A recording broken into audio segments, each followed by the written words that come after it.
Right, find the domain and range of those functions. So we remember that at this pointer we have f of z, which is twice into the real part of z minus I z.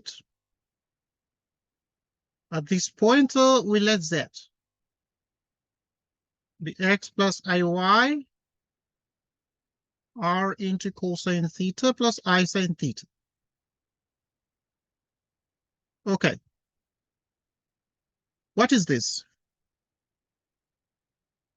Well, substitution reveals that we obtain f of z is twice into the real part of z. Okay, we have cosine theta here plus I sine theta. I sine theta. Like this.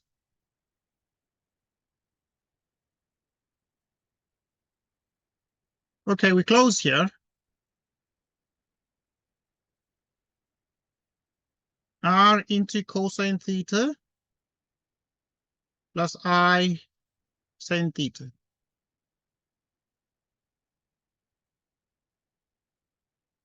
So you have 2 into the real part. So now the real part of this is going to be exactly r cosine theta, so it's twice r cosine theta. Okay, but also we need to distribute here. And this is minus I r cosine theta plus r sine theta.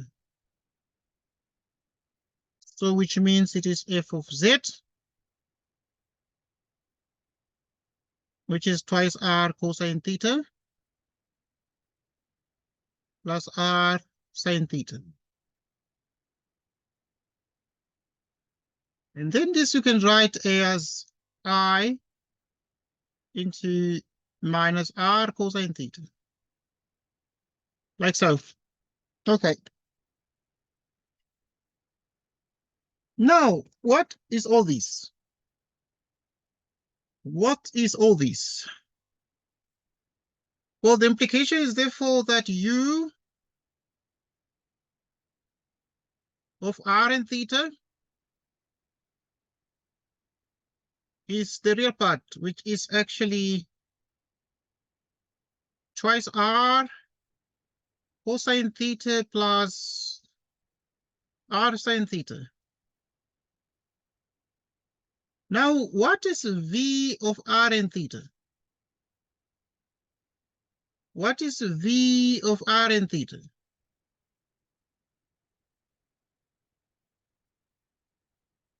So v of r and theta is minus r. Right, so v of r and theta is minus r cosine theta.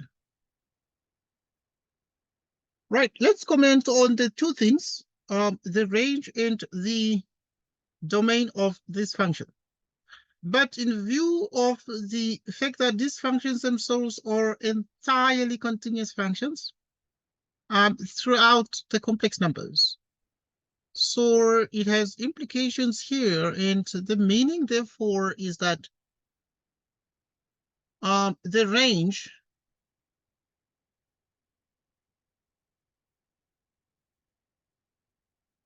is C,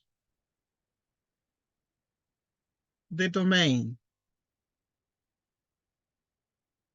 Okay, so the domain and the range are both the complex numbers. They're both the complex numbers. Okay.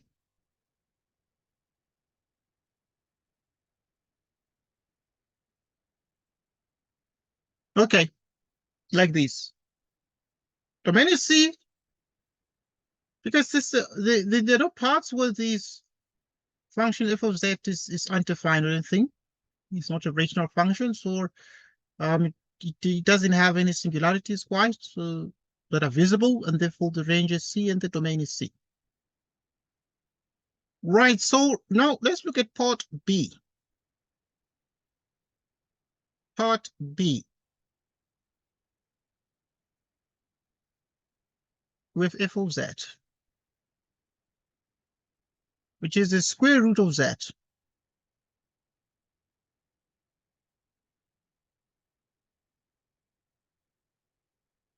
R e to the I theta.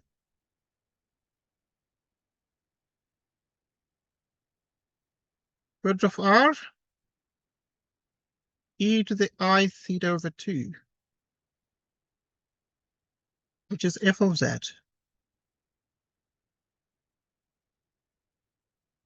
Okay, what is this?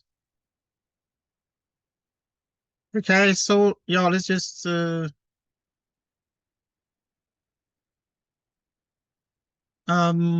clean this up. Let us just clean this up. In which case, therefore,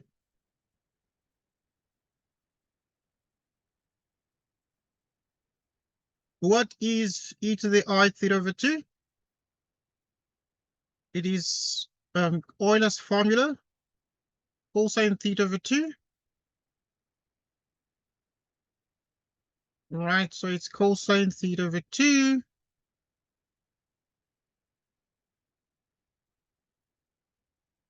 plus I, the sine of theta over 2.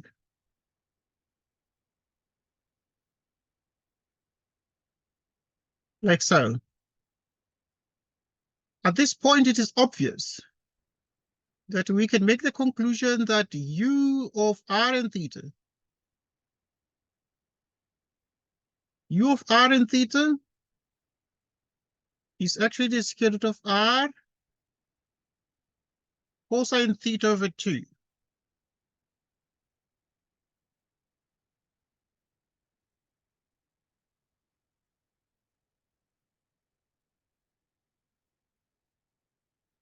In v of r and theta is the square root of r, the sine of theta over 2.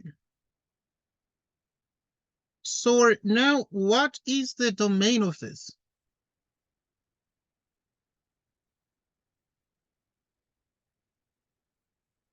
Right, the domain is the complex numbers.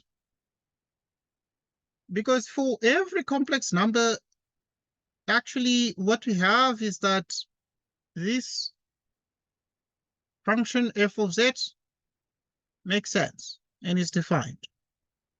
So that is the domain. What is the range of the function? Well, two things happen here.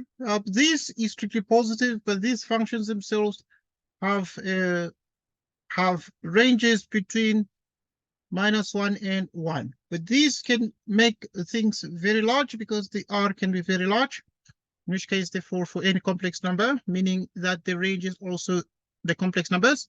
So obviously, in which case, therefore, we have that the range is this set of complex numbers and the domain is the complex numbers. So yeah, these are the answers to the questions A and B, and we're done. Okay, thanks everybody. A very good bye to you.